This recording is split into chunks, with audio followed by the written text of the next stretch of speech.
Delicious new networking equipment. The hard wires are taking over. This is how it should be. But the last couple of years, my network has been kind of hobbling along because I've been using something called a Mocha adapter. It's one of these that kind of works to send your Ethernet through your coax cable TV connections. And that's been all right.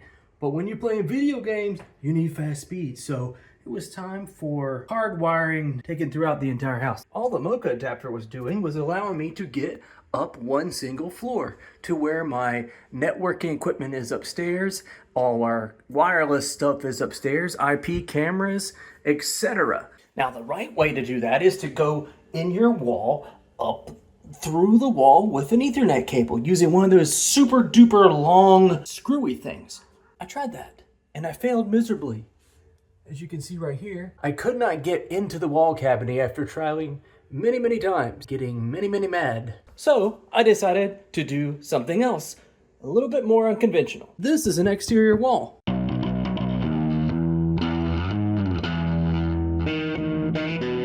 So we're on the outside of my house here, and you got this telecom box from the Stone Ages when people had landlines. And it's just strung up my house with some clamps and jammed in through the wall. So figure we're gonna copy that. But the old cable looks like this. Got wrecked by the sun, so we're gonna protect our Ethernet cable by using an M conduit. So it is just a plastic conduit. It is reinforced with more plastic, I think. It's not metal though. So it's pretty strong and it's weather resistant, sunlight resistant, bendy, flexible, so it's easy to put up. And all you gotta do is clamp it in there, man. So we're gonna stick our wire in there and it's gonna keep it completely safe. And it's non-metallic, so it's not gonna get electrified and blow stuff up. So getting this old hunk of junk off the wall. No idea what's in there, but a couple of screws and it's gone. Replacing it with a single gang outdoor rated box. Make sure you get one that is outdoor rated and is also a box. Mine is metal. Get a metal one and make sure it has a conduit fitting so you can attach your conduit to it. Since I have a brick wall, I'm using a STS masonry bit that I picked up from the freight of the harbor for pretty cheap. And I used a 3/8 inch bit to get the hole for the actual cable that's going to go through. If you're passing more cables, it might need to be bigger. I went ahead and pulled the cable through, and make sure you use a pull string and not your real cables. You don't screw it up by yanking on it. This is just an old coaxial cable. Removed all the old plugs and make sure I filled everything in with silicone. On all these penetrations to your house, you want to make sure you're plugging those up so you don't get bugs or water. Or even worse, water bugs. Wait. So these go into the box just like any other conduit fitting would, but it's got a little gasket on the outside to keep the water out. So make sure you put the gasket on there and squeeze it pretty good. And the way these work is, on the conduit side, it's got these little fingers that kind of squeeze your conduit and give it a little hug and keep the water out.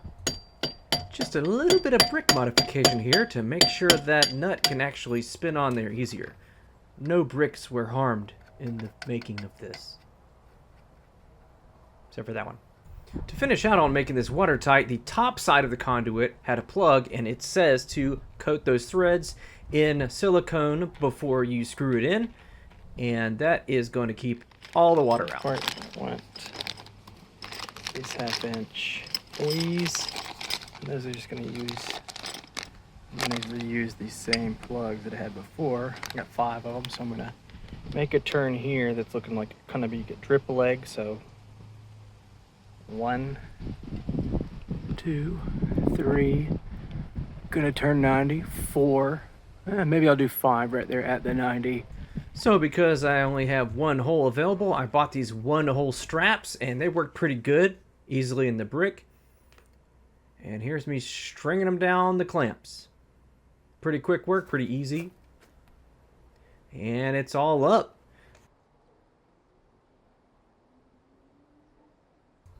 This conduit cuts pretty easy. I just use a tubing cutter here, but you could probably just slice it with any knife.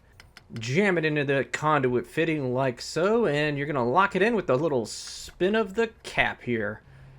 Two things to make sure of on your cable: make sure it is rated for sunlight resistance and outdoor use, and make sure it is solid bare copper and not CCA or copper clad aluminum, because it sucks.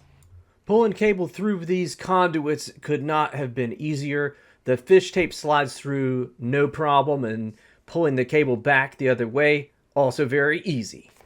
To complete the installation in the house, I use these keystone jacks with a punch down tool. You can look up a tutorial on how to do that, but they work really well and it's a clean installation. Another tool that was really helpful is a simple network cable tester, and these things work pretty easily. It's got a receiver and a transmitter, and you just plug in both ends to test your cables, and you can watch the lights blink as they go through. I actually terminated a cable wrong, and this helped me catch it, so it is a handy tool to make sure you're doing it right. And once everything was plugged in, it was really nice to see these numbers right here when our numbers previously were around the 200 range with the Mocha adapters. Not terrible, but not as much as what we were paying for service to get and what we had been getting downstairs. So having these numbers come in up and down like this was really satisfying, and going to be a lot better not having to wait hours for a download to occur when I need to update something. Hey, did you watch this far and you're going to go try this maybe? If so, let me know.